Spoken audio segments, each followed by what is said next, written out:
Bienvenue dans le débrief de mon voyage en Albanie en octobre 2018. C'est là que je devais tourner la première vidéo de ma chaîne, mais cette mission fut malheureusement un échec après 2 longues nuits d'infiltration dans une base militaire. Mais ça, on va y revenir un petit peu plus loin dans la vidéo. Tout d'abord, je vais vous présenter un petit peu l'Albanie. Donc c'est un petit pays dans le sud-est de l'Europe qui a à peu près 3 millions d'habitants, un petit peu plus. Et hormis mon petit tournage qui a mal tourné sur place, je suis allé faire plusieurs choses pour essayer de découvrir un peu plus l'ambiance du pays. Pendant le voyage, j'ai fait plusieurs spots d'exploration urbaine. Du coup, j'ai commencé par une mosquée qui s'appelait la mosquée de Plon. Elle a été faite en 1973 à côté de la ville de Shkodër. Donc franchement, elle est hyper accessible au public déjà pour aller la voir de par terre. Moi, j'ai voulu monter pour avoir un point de vue un peu différent. Et franchement, elle est plutôt magnifique, quoi. Ça change un petit peu de ce que j'ai vu dans le pays. Elle était assez atypique. Après, je suis allé dans un complexe métallurgique un peu post-apocalyptique, c'est-à-dire qu'en gros, il y avait plein de bâtiments éventrés, des anciennes cheminées, ça sentait la vieille usine qui n'a pas marché depuis des années. Les bâtiments avaient l'air aussi solides qu'un château de cartes, donc franchement si vous voulez y aller, je vous déconseille fortement d'aller à l'intérieur, même moi je me suis abstenu et pas de souci là-dessus.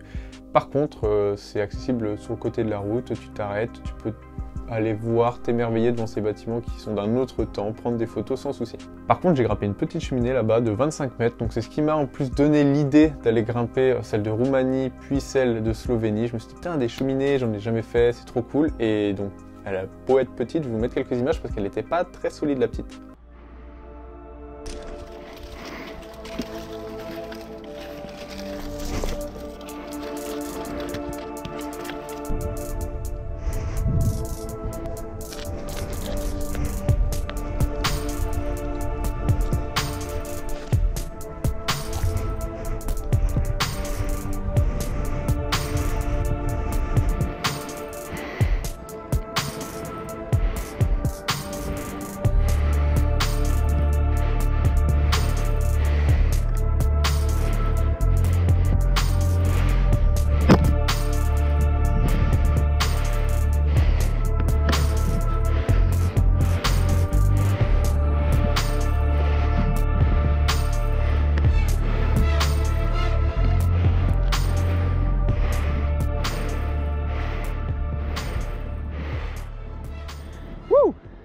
Bon, maintenant je sens que vous voulez savoir le fin mot de l'histoire sur l'infiltration qui a à peu près mal tourné en terrain militaire. Mais avant, il y a encore 2 petits lieux que je vais vous faire découvrir en Albanie. Donc déjà, il y a une rando pour aller faire le mont Korab qui est à 2764 mètres, donc c'est le plus haut sommet d'Albanie qui est en fait sur la frontière avec la Macédoine. Franchement, les paysages sont magnifiques. J'ai fait 8 à 9 heures de rando sans croiser une seule personne. C'est vraiment magnifique, paisible. C'est là-bas d'ailleurs que j'ai fait l'avatar de ma chaîne. Et il y a aussi sur les côtes de l'Albanie aussi un bateau échoué qu'on peut aller voir franchement assez facilement. C'est dans une ancienne base militaire, mais bon, c'est toujours gardé, mais tu peux passer à l'intérieur. Les gardes te disent non, vas-y, va voir, il n'y a pas de souci là-dessus. Donc voilà.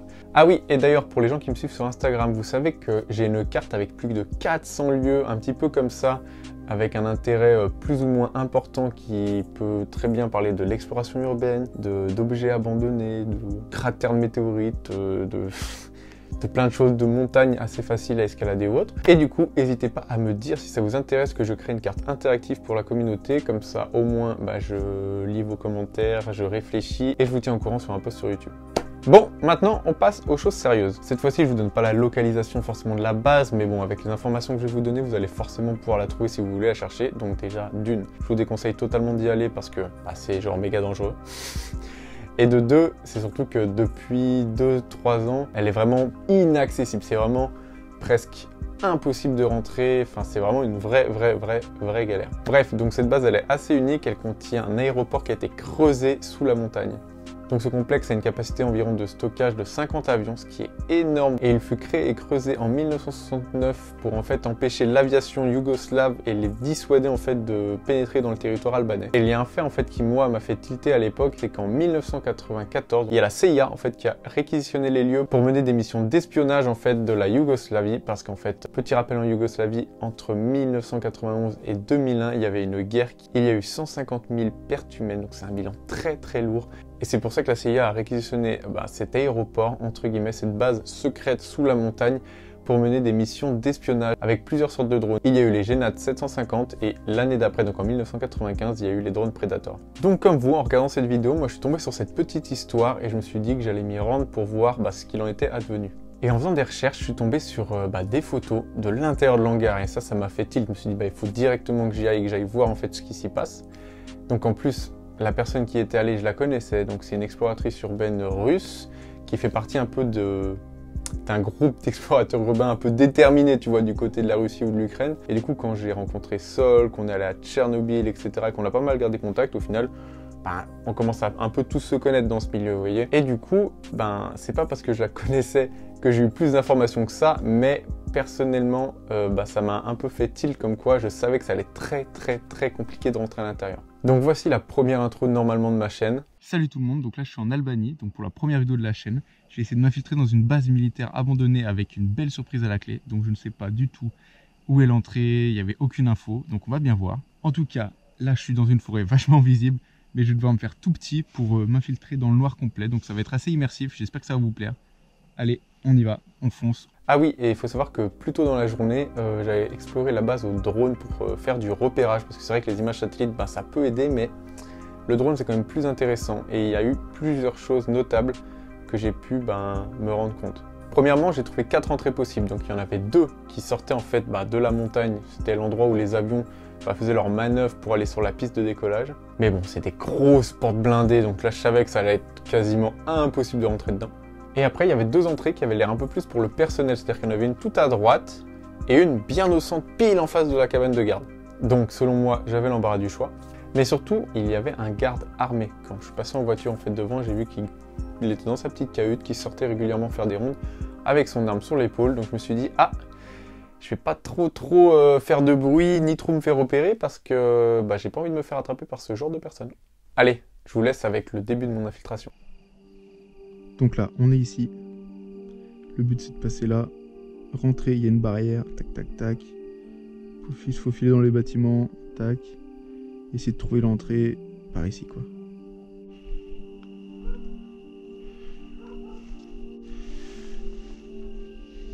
Hop. On se faufile. Donc là, on vient de passer la barrière. Là, je peux aller à droite. Mais on va d'abord aller tout droit. Ok, go. Je pense qu'on ne me voit pas. Qui allait?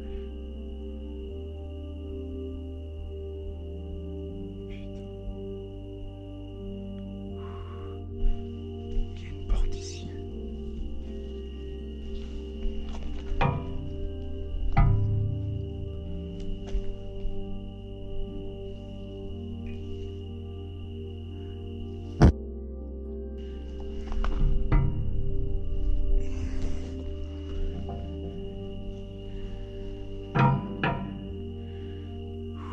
Allons voir l'autre entrée, sinon on essaiera de forcer ici.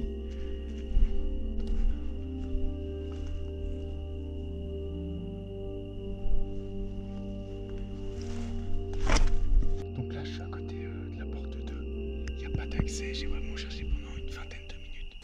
Donc voilà, comme je le pensais, les 2 portes blindées sont totalement fermées. Il y avait une petite porte que j'avais pas vue et vous voyez comme quoi c'est important d'aller vérifier sur place et qui était quand même au milieu de la partie droite des portes blindées, mais totalement soudée.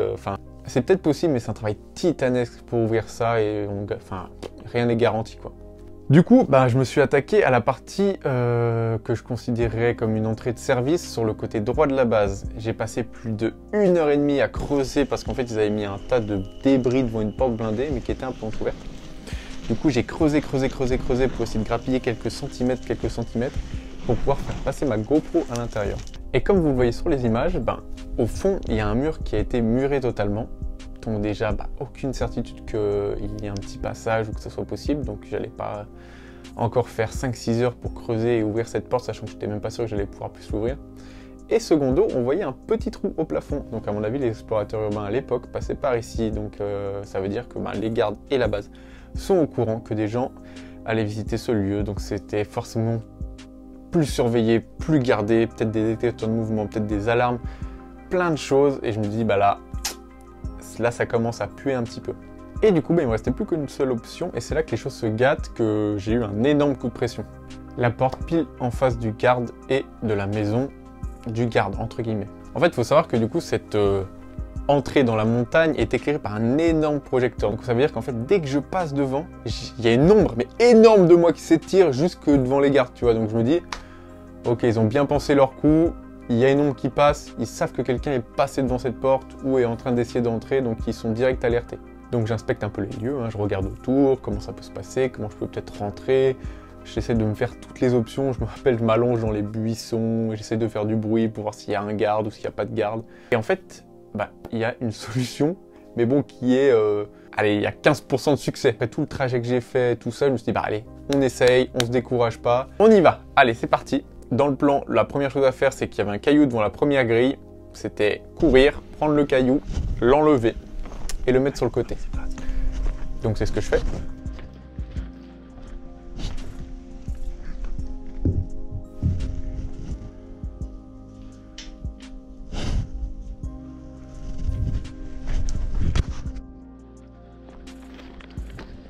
Et après, la deuxième partie du plan, elle tombe un peu à l'eau vu qu'il y a une petite lumière. Mais genre minime, je vois un petit mouvement comme ça dans le bâtiment. Je fais « Ah, un garde doit descendre les escaliers !» Du coup, je me cache derrière un buisson. Derrière, en fait, vous allez l'entendre dans la vidéo, il y a une espèce de bruit sourd. Parce qu'en fait, à mon avis, il y a quand même un service d'aération à l'intérieur. Et il y a une espèce de transformateur, je sais pas ce que c'est. Je me mets derrière, comme ça, je me dis, si je fais bouger un caillou par inadvertance, déjà, le bruit sera étouffé. Donc, je vois la petite lumière. Donc vous n'allez pas voir grand chose parce que je me suis vraiment caché face contre terre presque. Et je vois en fait un garde sortir avec son arme sur l'épaule comme ça et regarder. Est-ce qu'il y a quelqu'un et tout. Bon là, moi je suis en mode putain fais chier. Je sais qu'il va pas me voir. Il allait pas venir. Il a pas dû. En fait il a juste dû voir du mouvement. Il a dû se dire qu'est-ce que c'est. Je vais quand même vérifier. C'est horrible d'avoir la boule au ventre comme ça, sans même savoir si on va réussir à rentrer à l'intérieur. Ok, quelqu'un? Fais chier. Après, il va forcément dormir à un moment donné. Et du coup, j'ai décidé de me faire oublier. C'est-à-dire que j'ai remarqué dans les plans de drone qu'il y avait un bunker un peu plus haut dans la montagne. Donc je suis monté, je me suis mis dedans et en fait, j'ai fait une sieste interminable jusqu'à 1h ou 2h du matin, le temps de me faire oublier. Donc ça fait 1 heure que j'étais un peu en observation dehors. Ça bouge un petit peu. Il y a le garde qui passe de temps en temps. Donc je suis monté un peu plus haut dans la montagne. J'ai trouvé un bunker. Donc là je suis dedans. Il y a quand même une fenêtre donc j'allume pas trop fort la lumière. Je vais faire une sieste jusqu'à 1h du mat ou un peu moins pour voir si la ville s'endort entre guillemets, ou la base plutôt s'endort. Pour essayer de rentrer. Donc rien de garanti, mais je vais faire mon maximum. Une fois que ce petit long moment d'attente soit passé, je me décide de retenter ma chance. Et là, je vous avoue que c'était pas très intelligent, mais parce que la solution c'était me faufiler au-dessus de la grille et voir si la porte blindée de l'autre côté est ouverte. Donc c'est à dire qu'en fait si la porte blindée de l'autre côté est fermée, je me retrouve coincé. Avec vraiment genre bien 20 à 30 secondes le temps que je passe de nouveau de l'autre côté de la grille. Donc c'est à dire que si un garde arrive en courant, moi je suis coincé de l'autre côté. Mais du coup je décide après longtemps, je crois que je suis resté 5-6 minutes allongé à me dire j'y vais pas, j'y vais pas. Je me dis allez, on y va, on tente sa chance. Et du coup je vous laisse avec le rush. Et vous allez voir ma déception, ma grosse déception quand je vois ce qui se passe de l'autre côté.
Je l'ai vu le gars.